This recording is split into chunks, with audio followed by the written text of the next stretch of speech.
G'day, I'm Pete Techman Coman. He's Mark the Bearded Tech Skin, and we are the Tech Effect live from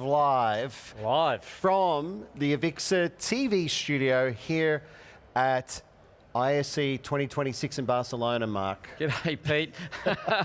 You've done pretty well. You've spent a fair bit of time on camera today. Yes, that's right. Yes, I have. Yeah, it's been fun. Yeah, it's been really good. It's good, mate.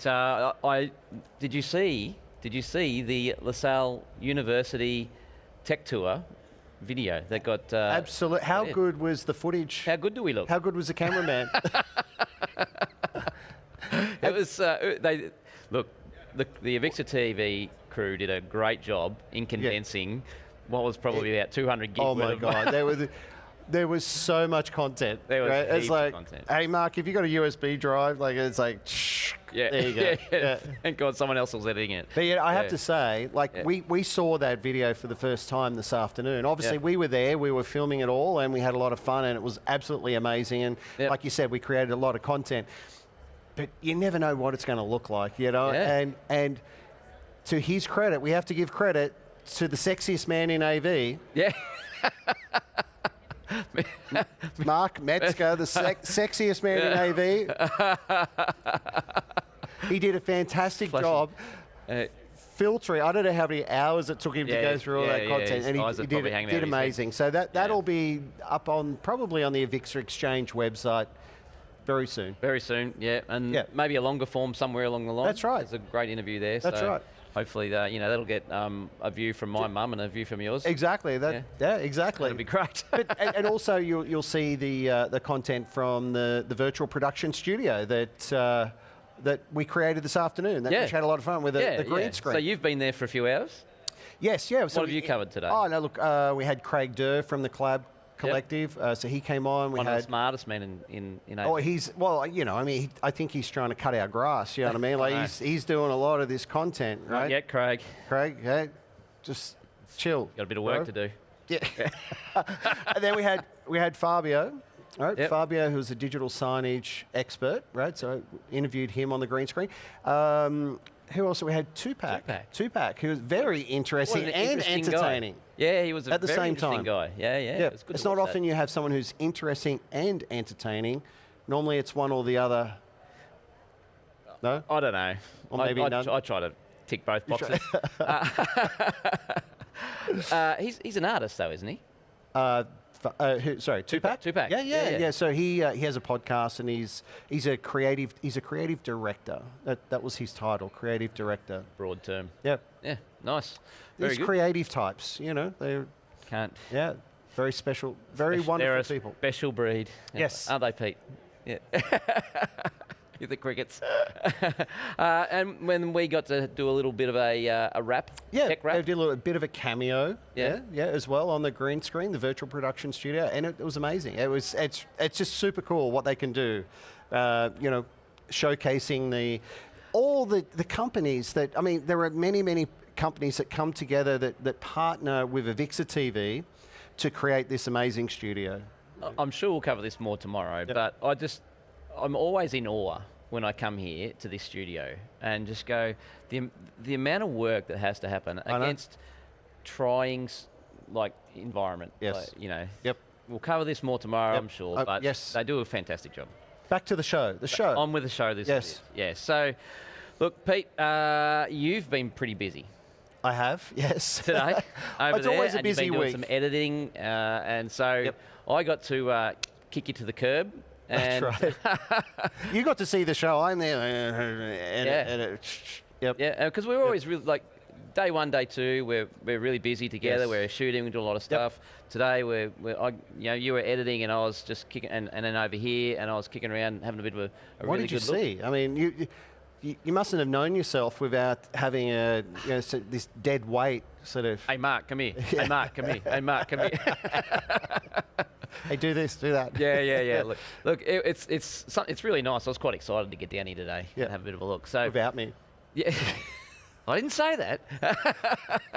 I know you. So look, big one for me. I loved it. I was looking for it. It was a new startup called NetSpeak AI. So we bumped into, we actually had dinner with a couple of guys from NetSpeak on Sunday night. Yeah, with Craig. And, Craig Durr. Dan and Sam, I think that, yeah. Dan and Sam. Dan and Sam. Yep. The two sort of product managers and sales guys for this product. Like, honestly, what an amazing product. To give you the Tell me, I don't know overview of what it actually is. It's a management and monitoring platform, right? Web-based, which is essentially an AI agent. So imagine ChatGPT, yes, the paid version, not the free version, right? That was 100% wholly and solely focused for the AV industry. Okay. That you could completely talk to, and it has its own internal, what they call an encyclopedia, their database of all the information that can go wrong. It doesn't go out to the cloud, as in it doesn't on-prem. On-prem, it doesn't go out to Reddit or ChatGPT or whatever to get the information. Yep. It's all full it's data. Learnt internally. Learnt internally and fed from the APIs of the manufacturers, like the Barcos, the Polos of the world, right? Yep. So imagine loading up, I don't know, 200 pages of tech support data, plus all the API information, all that information, and then sending it into this closed system, which is hosted in on AWS servers. Yep. And then being able to talk to it and just say... What do you mean, like literally talk to it? Yeah, well... Oh, type. Prompt it. Yeah. Yep. And just starts to go out and gives you the answers. So as a tech support... let's give pointing to yourself when you say tech support? No, I'm just the guy that talks a lot. No, but so the client might have an AV in-house AV team, yeah, and so they might get a first level support call. Sure. And it will be like, my ClickShare's not working. Right. Like, that could mean a million things. Of course. The TV could be off, right? They just the client just knows. Someone's put the dongle in their backpack and walked off. Right. So this essentially goes, my ClickShare's not working, and it'll go out and it'll search all the ClickShares in the environment, and it'll go, which one? Oh, that one, boardroom, and it'll just essentially poll everything about it and in that whole space and all the room, and then it'll go, I can see that the TV's on HDMI 2. Right. Switching to HDMI 1, and everything's testing up fine. It'll do it for you. It's like a tier 1 support. It'll also go through and do some deeper stuff, but every morning it can do the whole room room checks, go out and say 99% of your rooms are fine. Mm-hmm. You've got 5 that had issues. I've fixed that for you. Yep. There's one that looks like that needs your attention. So go out there and it might have someone's pulled it out. And they did a demo of that. They pulled the ClickShare out of the power. Yep. And it said, I can't get to the ClickShare. It looks like there's some issue with the power or the network's down or something along those lines. You're definitely going to be out of a job soon. Well, here's the thing. I looked at it and I went, here's where the little integrators can sort of, that might be 3 or 4 man teams, can take on maybe a little bit more... Right, a bigger client. And support them well.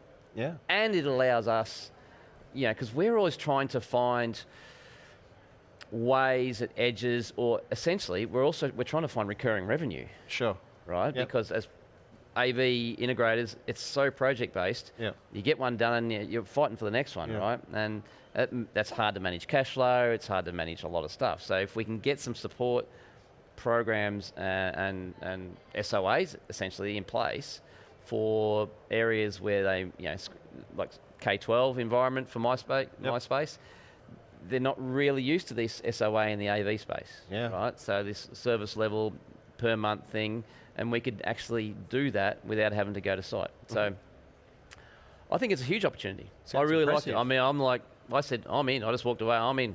Sign me up. Yeah, whatever I got to do. Nice. Yeah. So yeah, that was really cool. I'm going to have to check that out tomorrow. I think. Look, it's such an AI play, but they seem to be well funded. Well, we saw them. They were at Infocom. Yeah. They had a small little sort of booth. I remember walking past them. I didn't know what they did. It sounds like it's a must-see. So they launched here at ISE last year. Oh, okay. They were in, you know, the innovation lab. Oh, the little booths. Yeah, oh, and this year they've got their own stand. So they've come a long way in 2 years. That's incredible. Yeah, so kudos to them. And they've got some great people working from now. Yeah. You know, to be able to get and sell that product. 100%. 100%. Cool. Now listen. Yes, I'm listening. Yesterday, we had a conversation around IFP versus projection. Can I just say, anyone who's watching, all two of you, this is really unscripted.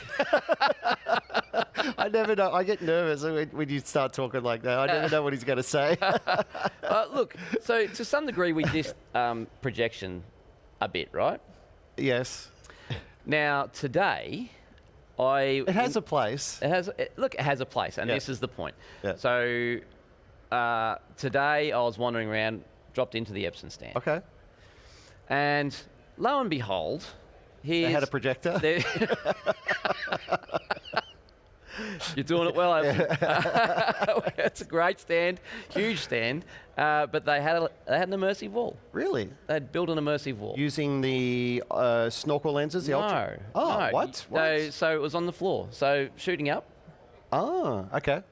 Now, it was essentially 3 projectors. Yes. Now, I didn't get in to be able to talk to anyone to find out, Sure, you were just walking past and you saw it and it caught your eye. Yeah, caught eye, took a photo, went, that's really cool. Nice. So they're using Epson EB815. Okay. The black ones, it's quite wide. Right. And shooting up like this.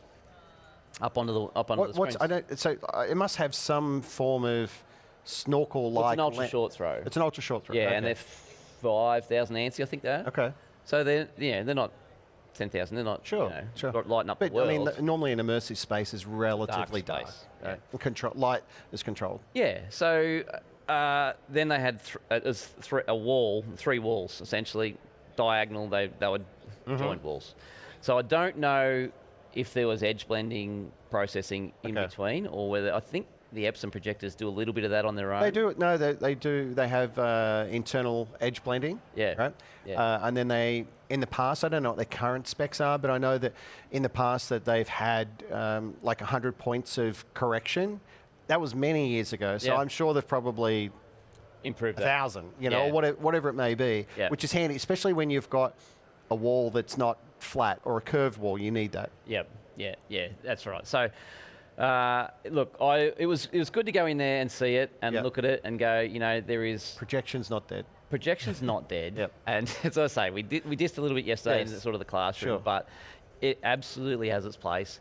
It was great to see Epson do that wall. Yes. So I'm sitting there going, now you're sort of finding these creative places because you've got to. Yeah. It's innovation. Yes. And look, it was put together. I'm sitting there going, that wouldn't be not that hard to put it together for a good old integrator like myself that could just bang this together, right?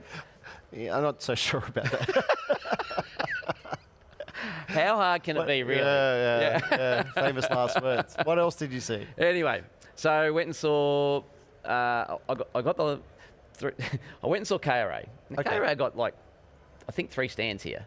I know they definitely had 2, right? Yeah. And the other day we were near them. They looked like they had a smaller... a Resi one in Hall 2. Oh, is that what it was? Yeah, okay, in Hall 2. Right, okay. But, and when I had a look at it, I'm looking at this box, right? And there's this snaky thing hanging out of it. And I'm like, what is that? And there's music coming out of it. And he looks at me, he's like, that's called the Anaconda. And it's a long snake speaker. What's this majigger? It's this. That's the first time you've seen that? That's the first time I've seen it. It's pretty cool. I'm going, this is really cool. Yeah. And then you can join them together and away you go. So it's good for if you had a bar or something like that and you're trying to localize the audio, you can, like you said, you join them together. It's basically it looks kind of like rope, right? And you could put it on the underside of the bar. Yeah. No one knows it's there. You sort of look at it and go, where's the music coming from? Yeah. Yeah, and you join them together. And he said they're using them a lot in rental staging and things like that. So put them into as front row fill. Oh, yes. Yeah, because you don't... It's so true, right? You want to provide audio to that front row, but you don't want to blast them. So it's a really good supplementary solution. And for me, I love... Have you used it? I haven't used it. No, I haven't used it, but I love the innovation behind it. Right? Yeah. I love It's clever. the creativity. Yeah. And I'm a firm believer that audio should be heard and not seen. Yeah. Right. And I always try to make the technology disappear, and a product like that helps me do that. Yep. Well, absolutely, it does. Yep.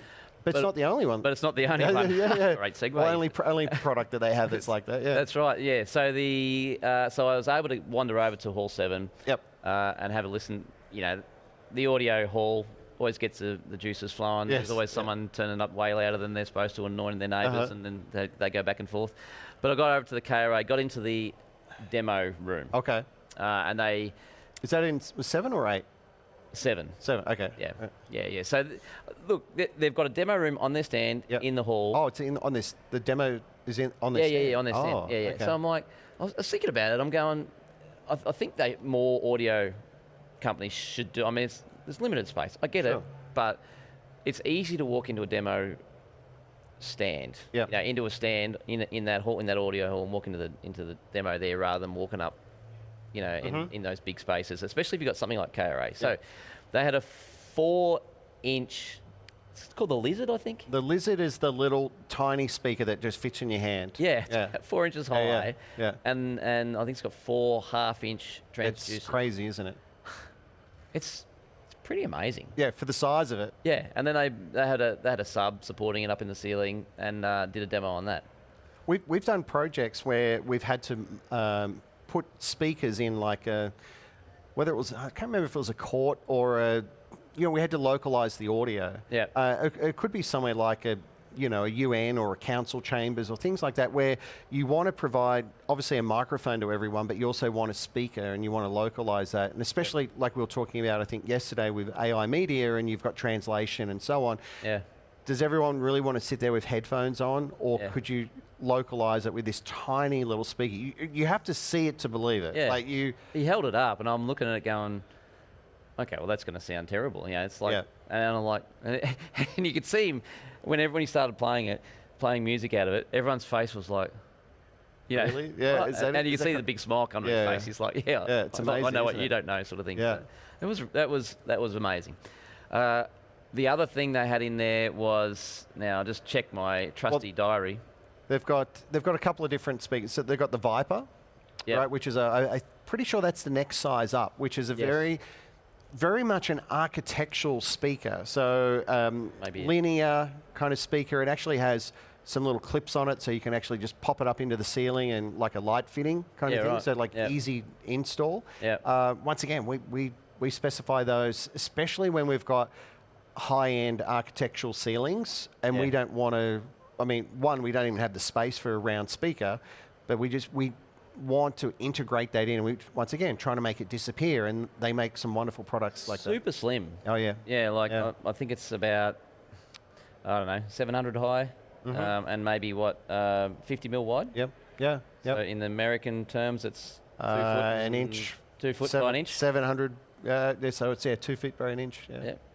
That's about, So, and that, look, that again, put that with the sub, that was in there too. And look, it's just, there's so many use cases for that. Yeah.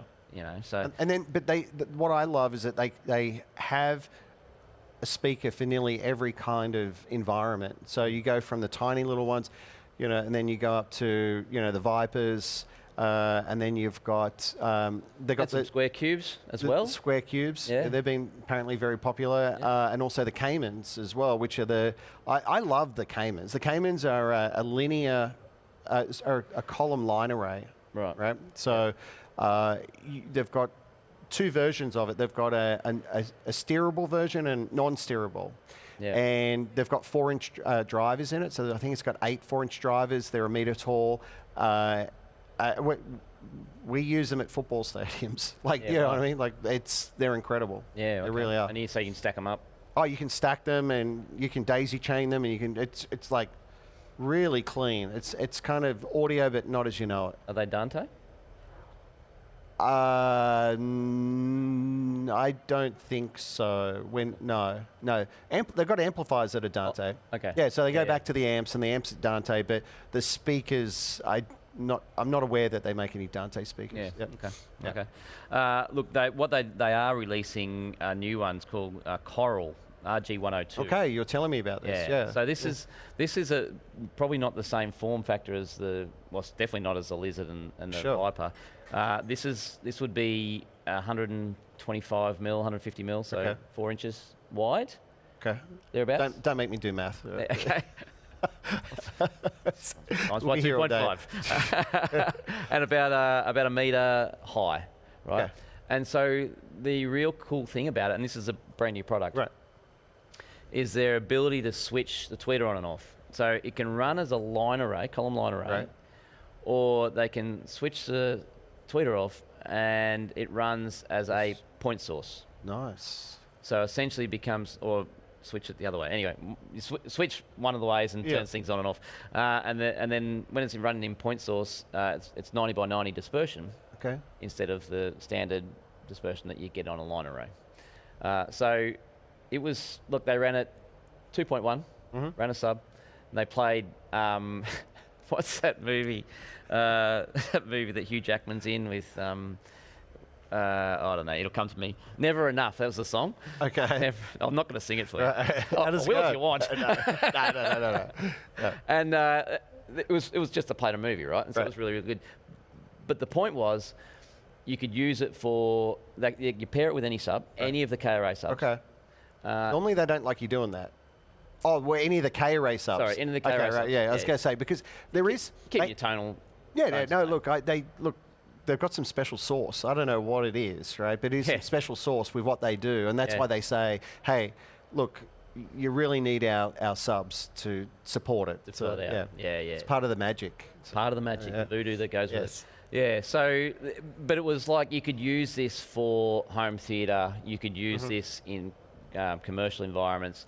There was a whole lot of, it was just such a, it was a one box fits everything. Okay. Like it was almost like, just buy that and you're done. Okay, in any environment. I told you they had special sauce. They have special sauce. I'm going to have to see that. Yeah. Tomorrow. Yeah. Tomorrow. Take me there. You can do a tour. I'll take you on the rounds. Yeah, because I've done a few Ks in the last couple of hours, just running between all. I got to hall 7. I didn't get to hall 8, but I've done every hall this morning. Oh, you ticked it all off. Ticked it all off. Yeah, done well. Ran through them all. Yeah. So, what else did we see? Just a couple of noteworthy things that look. Some of it's not spectacularly beautiful and glamorous and whatever. Yep. But IDEA.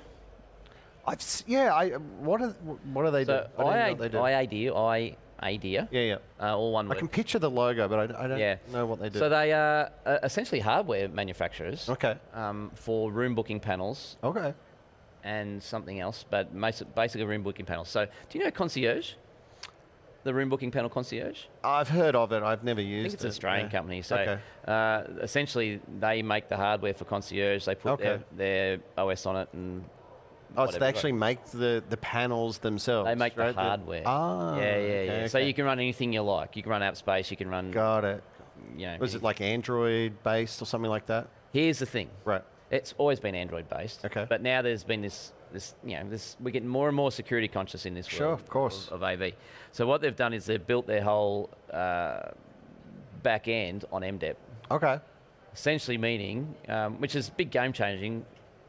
For the most part, they go, well, what does that matter? Yeah. But it's game changing for security's purposes. Yes. So it gets the benefit of the lightness of Android, plus the benefit of Microsoft to be able to then go and get software updates and security updates every 90 days. And that is a real problem, because I know with some of our clients, the higher end clients, like top end of town, they're so security conscious, which they should be, and they need to be. We're talking about banks and financial institutions, and what they will say that they will not allow an Android device on their network that is more than 2 firmware versions old, right? Yeah. And so it has to be relatively current. And I know they keep tightening that up all the time. And like How obviously hard is that to stay up with though? That's 2 versions isn't that old. No, but I think manufacturers have to better understand what the security requirements are for these organisations and actually allow at least allow the client to upgrade it. You know what I mean? Like, I get it. It's all kind of locked down and stuff like that.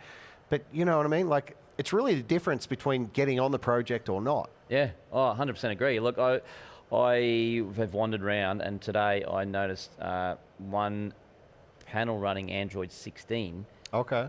And I didn't even know we're at 16. Were they publicising that, were they?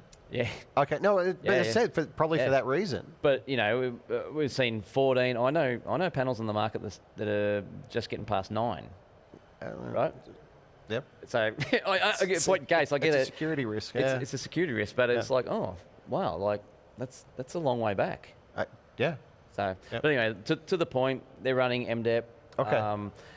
And so they get the best of everything. And I think that's new and noteworthy for room booking panels, as exciting as it gets for me.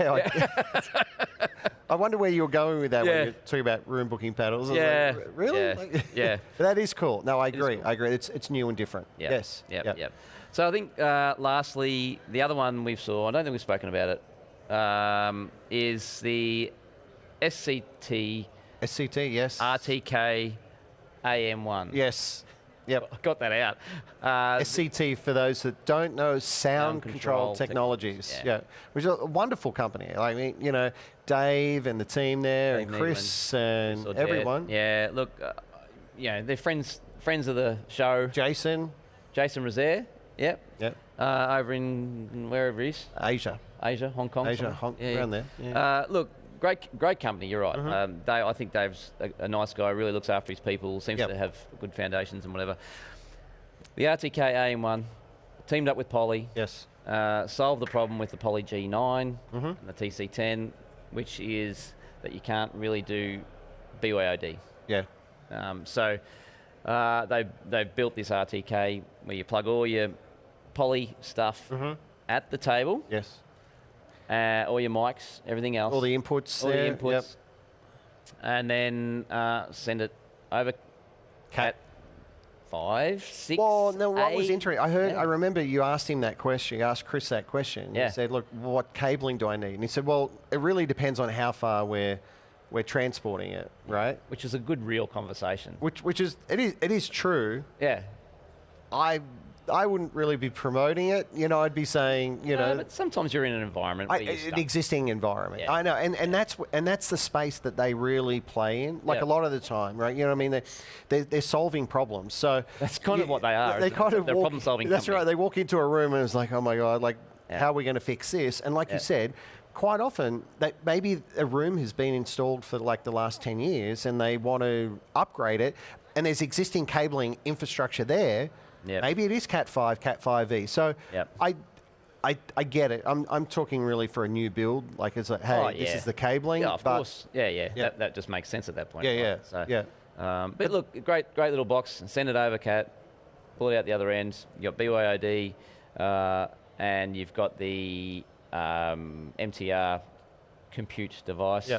So there's a transmit and receive. You got USB-C and plug it in. And it's got a couple extra HDMIs where you can just use as share as well. Sure. So, look, it looks and I think it just does what it says in the box. Sure. But they had a little demo set up with the OWL camera there. OWL Labs. Yeah. The 360-degree camera. Interesting. How was that tying into it? They're just using that as a mic, essentially. Oh, okay. Oh, no, sorry. I lied. That was actually the camera. They were running a 360 camera. They were, and it was feeding into that box. That's correct. That's cool. Yeah. That's right. So, look, it's a great little demo, and it's a great product that solves a problem. That is a real problem, because I can tell you, 3 weeks ago, yes, you had that. I've had that exact request on a boardroom that we just built. Yeah. Well, it was probably more than that, but we delivered it 3 weeks ago. Yeah. And it was like that would have just solved the problem. Well, that's what they do. You should have rung them up. Anyway, you've got a direct line to them. I do. I don't know why I didn't milk that. Anyway. No, but it's great. And I think you could also plug it looked like you could plug the touch panel straight into it as well, right? Like, so basically it becomes, at the table, it becomes a hub. So cameras, microphones, USB for connectivity. So it's doing audio, video, transportation, plus USB as well. Yeah. It's doing the whole lot. Less boxes, right? Like it's 2 boxes, one at each end.